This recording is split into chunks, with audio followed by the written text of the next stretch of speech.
Moving to Thunder Bay at a young age, this future Canadian ski jumping champion spent his young days gliding down the local ski slopes, often skiing through the trees and trying to catch some air by jumping off hills and moguls. By the age of 8, with the urging of his parents, he began to look at ways in which he could pursue his desire for jumping in a more disciplined way. And as luck would have it, his community was home to Big Thunder, a world-class ski jumping facility that would provide that. At 13, he earned himself a spot on the Ontario team, and it didn't take long before he was a top-performing member of the provincial squad. And this illustrious start marked the beginning of an amateur sports career that would take him to the top of national podiums and provide him with the opportunity to represent his country at competitions around the world. Quickly rising through the ranks, he soon made the national team, joining its roster in 1986. By 1988, he claimed his first Canadian title, the K64 Junior Small Hills event. In 1989, he moved up to the large hill category and brought home a national bronze medal. Competing on the world stage during the early years of his career, he competed in 3 Junior World Championships, putting in a 31st place showing in 1990, the best by any North American at the event. At just 18, he was the youngest ski jumper on the World Cup circuit, which didn't seem to limit his ability to earn more points and place higher than more seasoned jumpers on the World Cup circuit.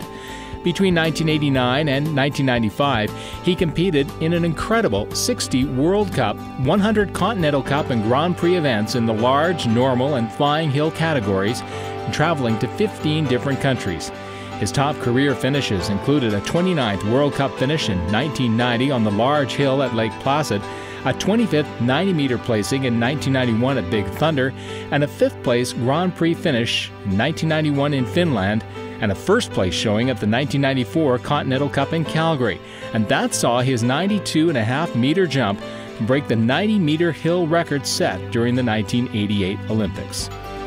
Making it to the top of the podium in your country is every athlete's dream, and in the case of this ski jumper, he achieved that goal on 4 separate occasions. The first and the most significant of those national titles occurred in 1992. There's a lot of pressure on this young man right now. He's got a lot to prove this weekend, and he's been so consistent. Beautiful air entry. He's really stretching. He's going way down there. That's a beautiful jump. Beautiful. And that is one of the longer jumps we've seen today. Boy, did he put it together when he had to. John Lockyer. 117 meters, 210.8 points, puts him in first place. In 1993, he added 2 more golds to his collection, claiming both the 120-meter and 90-meter hill crowns, repeating as a 90-meter champion the following year. In the summer of 1994, while undertaking a routine training jump, John was involved in a rare and debilitating fall which resulted in a dislocated neck and cracked vertebrae. And while this type of injury would sideline most athletes, the determination and grit that this exceptional athlete had shown throughout his career saw him back on the hills after a period of recuperation.